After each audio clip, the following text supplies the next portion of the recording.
Et pour aller plus loin dans la compréhension de la situation, nous sommes avec Christophe Rigaud. Bonsoir. Bonsoir. Vous êtes rédacteur en chef au site Africarabia. Alors, on va revenir sur ces pourparlers de paix, mais avant un mot sur Joseph Kabila. Toujours pas de photo de l'ancien président. Mais est-ce que l'arrivée annoncée de Joseph Kabila à Goma complique la donne ? Oui, c'est clair que ça complexifie l'équation sécuritaire. C'est une vraie épine dans le pied de Félix Tshisekedi. Il y a un problème à l'Est avec le M23 et là maintenant avec le retour de Joseph Kabila et sa probable présence à Goma, eh bien c'est un problème politique interne maintenant auquel doit faire face Félix Tshisekedi, puisqu'on l'a vu dans le discours de Joseph Kabila. Lui, ce qu'il cherche, sa stratégie, c'est d'obtenir un dialogue intercongolais, c'est de ramener en fait cette crise congolaise sur le plan de la politique intérieure, sur le plan de la mauvaise gouvernance, dit-il. Donc c'est vrai que ça change la donne, c'est quand même un tournant. Et en écoutant le discours de Joseph Kabila, c'est vrai qu'on se demandait quel costume il avait. Est-ce que c'était le militaire, l'ancien rebelle, ou est-ce que c'est le rassembleur et le démocrate qu'il prétend dans son discours.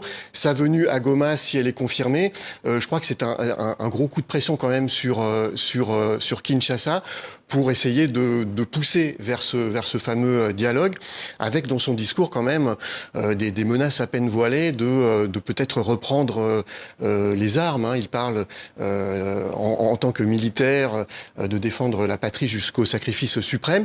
Donc c'est clairement une nouvelle menace, en plus que ce problème sécuritaire M23 sur le pouvoir de Kinshasa. Et justement, à l'externe, on l'a vu, il y a des discussions de paix à Washington, au Qatar et maintenant avec le Togo. Est-ce que vous diriez que c'est une nouvelle diplomatie d'influence ou un vrai pari pour la paix ?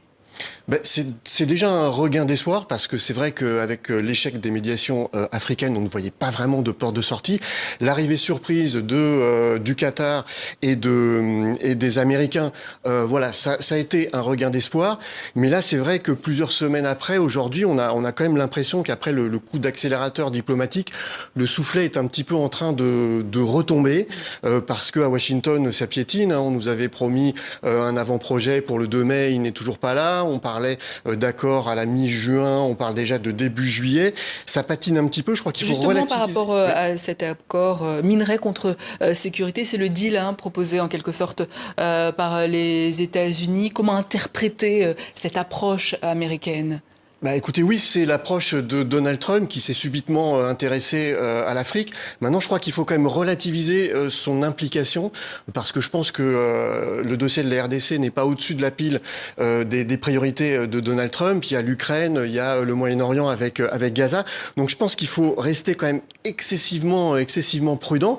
Et puis certes, si à Washington il y avait un accord entre la RDC et le Rwanda, cela ne réglerait pas ce conflit congolais, qui est un conflit en fait à trois étages. Il y a le problème régional, effectivement, avec le voisin rwandais aussi. Il faudrait voir avec l'Ouganda et puis le Burundi. Il y a un problème local avec les groupes armés. Certes, le M23 qui est le plus fort, le plus puissant, celui qui contrôle le plus de territoire, mais il y a une centaine d'autres groupes armés. Il va falloir aussi faire quelque chose avec ces Ouazalendo. Donc il va falloir régler ce problème-là. Et puis il y a quand même un problème, je dirais, au niveau national, un problème de gouvernance, de corruption, de prédation, et puis cette réforme de l'armée congolaise, ça fait plus de 20 ans qu'on en parle et on ne la voit pas, parce qu'en fait, si le M23 est fort, c'est que le Congo en fait est faible, et donc il y a ces trois strates. Il faut que les trois curseurs bougent en même temps. Donc je pense que c'est intéressant que ça bouge, et ça peut-être bouger à Washington, mais ça ne règle pas l'entièreté du problème.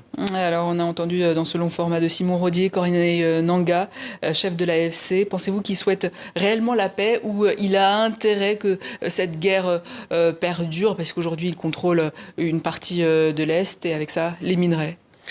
Ben oui, c'est-à-dire que Corneille Nangaa et l'AFC et le M23, dans cet accord entre la RDC et le Rwanda potentiel à Washington, en fait, ce seraient les grands perdants de cet accord, parce que voilà, ils ne bénéficieraient pas de ce deal minier, et puis ils devraient quitter des territoires qu'ils contrôlent actuellement.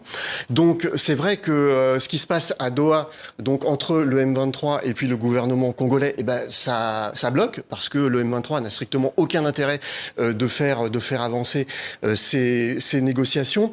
Donc c'est vrai que voilà, il va falloir à un moment que, et Corneille Nangaa le dit dans votre interview, qu'il y ait un interlocuteur peut-être un petit peu plus direct, puisque les négociations de Doha seront de manière assez discrète, puisque Kinshasa ne veut pas, elle avait toujours refusé ce fameux dialogue, ces négociations directes avec le M23, mais il va falloir peut-être passer la vitesse supérieure. Mais d'ailleurs, Kinshasa devrait discuter, selon vous, avec le Rwanda ou l'AFC M23 ?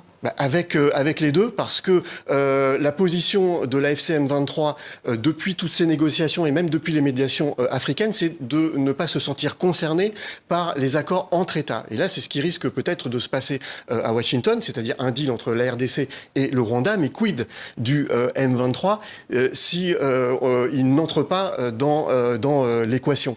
Ce qu'il faut savoir, c'est que plus le temps passe, plus le M23 en fait de nouvelles recrues, se renforce, et je dirais prépare un petit peu une potentielle sortie des soldats rwandais du sol congolais s'il y avait accord à Washington. Donc le temps pour le moment joue en faveur du M23, et c'est pour cela qu'il joue un petit peu la montre. Donc oui, Christophe Rigaud, merci, rédacteur en chef au site Africa Arabia.